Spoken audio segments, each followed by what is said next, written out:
Hi there, this is Robert Larder with Hear No Evil Productions, and today we're going to do some more sound effects work for Boneloaf, this time for their upcoming release, Gang Beasts. And in this case, we're actually going to be looking at their incinerator level. So, got a little bit of video, so we'll have a look at that and get an idea of what kind of sound effects we're after. Okay, so first things first, there's a huge fire going on, a furnace basically, so we're going to need some big fire effects this time. In fact, the whole level is positively glowing from it, so that's going to be a big thing. I can see some kind of machinery. Oh, we're going to need someone falling in the fire, that's going to be good. So we'll get some sizzling noises too. We've got some machinery going off, I think I've got some sounds for that already, and we've got blocks falling in as well as characters, so maybe a couple of different sizzling sounds. There's some broken glass there, we're actually going to get to that in a later date, but for the time being we're going to focus on the furnace and the machinery, and preferably someone landing in the furnace. Go on! So the main things I'm going to focus on today are fire effects and sizzling effects. So for these we're going to use a combination of found sounds, real sounds, ones you put a microphone to, then we're also going to use some digital signal processing, which is basically you start with something like white noise and then we'll process it through various modulators, and that's a lot less complicated than it sounds, but we'll get to that later. For the found sound, you're going to need to find three things: some cellophane, some bubble wrap, and any kind of old packets you've got just to enrich the texture of the sound. All you need to do is crinkle, twist, crunch, scrunch, all of these objects to your heart's content. Be sure to get long takes of each of them and get as much variety in there as possible. And for my digital signal processing, I'm going to be using my trusty Korg Electribe, but all you'll need is something that will generate noise. Imagine the sound an old TV makes when you've not got it tuned in. Next up, we're going to put it through our LPF, which is a low-pass filter. What's that? Simply put, it's a filter that only allows the low end of the signal to pass through.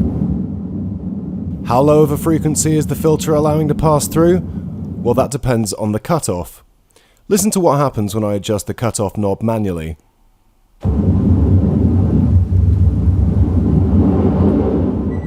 Now we can variate between a low frequency cutoff and a high frequency cutoff. Be sure to get a long take and give this as much variation as possible.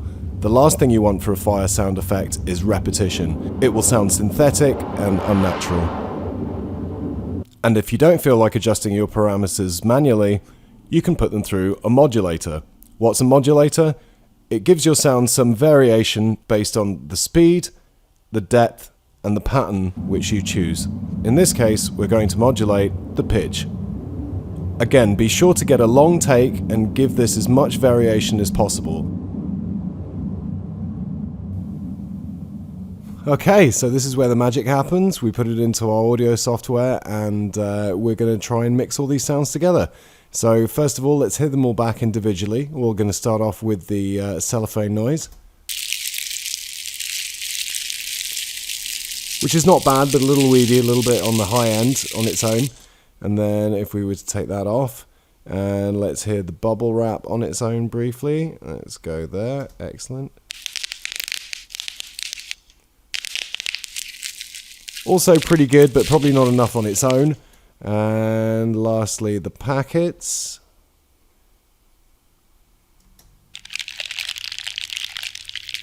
A different kind of sound, a lot more texture, but again, not going to be good enough on its own. Now, if we hear that all three of those together,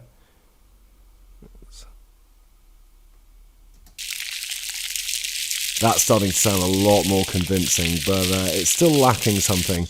And to save you a long quest, I will tell you right now, it is the bass. We're lacking in low end. Hence, this work we did with the synthesizer earlier and the low pass filter. So let's have a quick listen to that on its own. Just this is the white noise going through the low pass filter.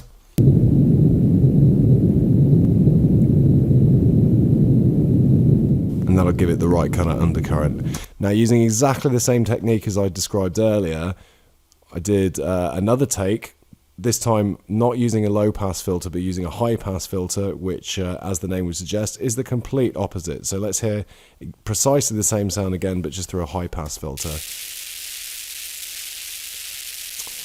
Again, not bad, certainly not enough on its own, and to some extent one wouldn't be blamed for assuming that it would be a good substitute for the higher crinkly sounds we made with our physical objects earlier, but as you'll hear, it's a little bit repetitive, and as a result, that and the other synth on its own is not going to do the job either. It's certainly not going to sound natural.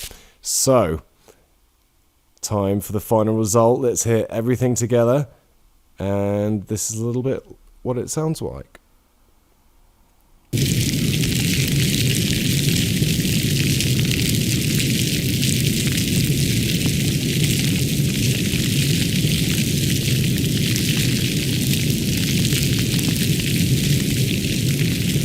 Excellent, so let's see how that looks with the video.